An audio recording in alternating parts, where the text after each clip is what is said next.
Merry Christmas! Ito nga po pala yung mga kaganapan namin this afternoon.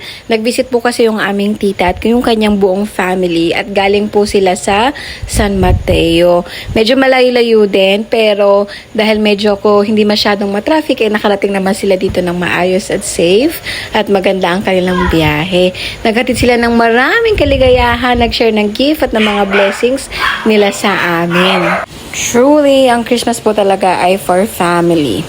Pero syempre, lagi ko nga sa inyong sinishare na itong Christmas season na ito, it's not just about sa gift, sa party, and many more. It's about we remember the birth of our Savior, Jesus Christ.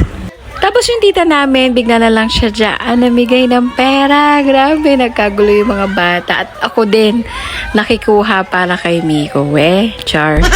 Pero bago nga siya dyan namigay ng pera, meron pa siyang dala sa amin na food, meron siyang dala ng prutas na grapes, meron siyang leche flan, at meron na rin siyang naibigay na mga bagay na gift para sa mga pamangkin namin.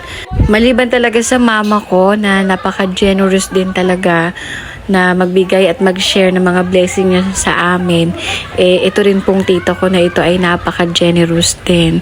Napaka-thoughtful din yan. Naalala ko nung mga bata pa kami, dinadala niya rin kami sa mall, tapos kumakain din kami sa labas. Tapos merong isang beses na nasa isang boutique or dress shop kami, sabi niya sa akin, pumili lang daw ako ng gusto ko. Truly, nakapag tayo ay generous, thoughtful, mabait, nag-share tayo ng mga blessings, hindi lang sa kapwa natin, pero sa family natin, ibabalik ng Diyos lahat ng ginagawa nating mga mabubuti. So, isa yan, tita ko na yan, sa nagbibigay sa akin ng magandang example na maging matulungin ka at mag-share ka ng mga blessings mo.